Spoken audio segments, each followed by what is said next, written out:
So today, your mind, the island child. We'll open the scene on an island in the middle of the ocean, and in the shade of a palm tree, we find John Donne writing the words, "No man is an island." Now, we may not be alone in this world, but we certainly feel separate at times. Some, like John, see deeper, or at least his words suggested that he looked past the surface and to what lies beneath. He noticed that we only appear to be these separate outcroppings of earth that have risen from the ocean. And it's an illusion of this isolated experience, right? We're all connected to a source we cannot see. And why can't we see it? Well, it's the same water, that life force, that makes all life possible. It also serves to conceal the interconnectedness of all these islands. But few of us concern ourselves with the depths and connected roots. Instead, we're choosing to be up here, where we walk and run and spend our time in the sun. We're basking in the warm island breeze. It feels good. And with our attention always on the horizon, we wave flags and we shout across the waves. We communicate to share our island experience with other islands. But who is it that waves the flag and shouts?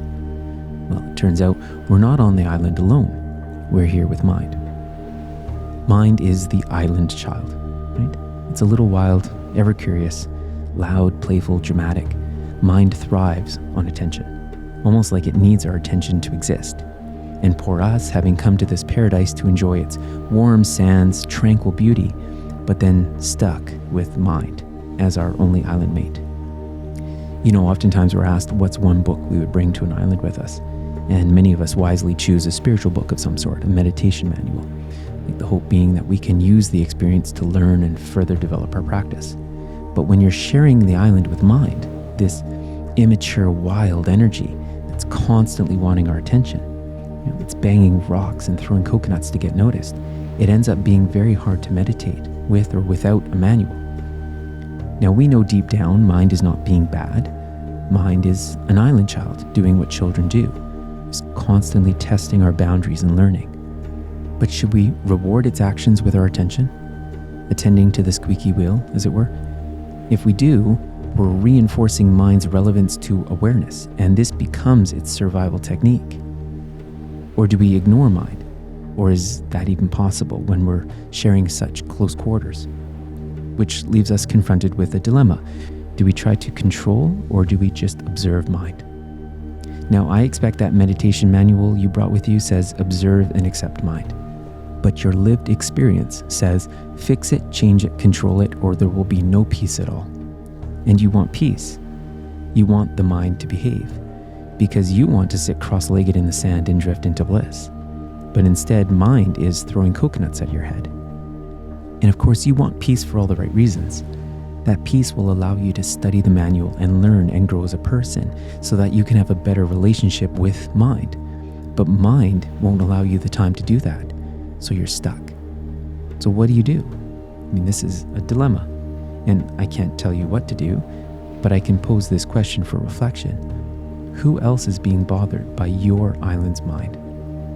It's just you on the island. Well, you and your mind, but there's no external judgment here. No one else is watching. Your mind is not a real wild child running around in a restaurant or throwing a tantrum in a crowded park. There's no social shame or pressure to fix anything when you're alone on an island. So why do we feel the need to fix mind? Where does that idea come from? Is mind the one creating that idea in an attempt to maintain our attention? But then who's in charge of our island? What if we step back and we look at the design of this planet and our experience here differently? There's a benefit to being alone on an island in the middle of the ocean. Seclusion is a blessing when we have a wild mind because it provides the necessary space for that overactive mind to develop at its own pace. Maybe we take form as islands, individual islands, so that we can nurture the developing consciousness of an immature mind in an environment where evolution just unfolds naturally. When our meditation manual tells us to observe the mind, this is exactly the point. Your mind and its thoughts are not a problem for anyone but you. No one else can see your mind act out, so why not allow it to just run wild, naked, and free? We all know, through experience, that we're destined to suffer if we attempt to control or correct our mind. So why try? Mind is a child, doing what children do.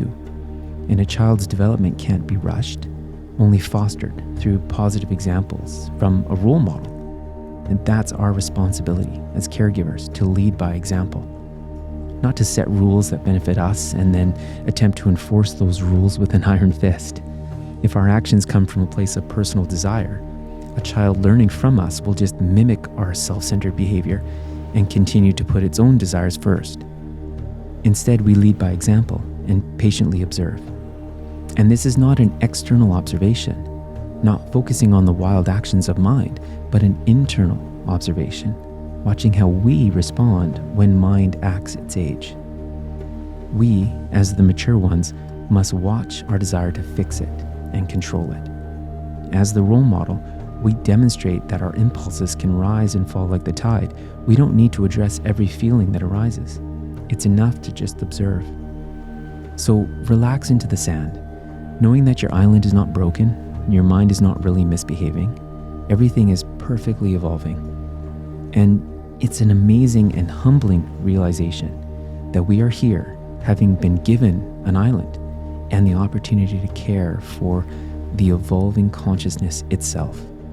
So be present, be a good caregiver, and lead by example. Don't worry about what other islands are doing or how they interact with their minds. Focus on your own island, how you respond to your mind's outbursts. Are you providing a space where consciousness can grow? And maybe someday you will find a few moments of peace, and you'll sit in the shade of a palm tree and you'll write your own how-to mind guide.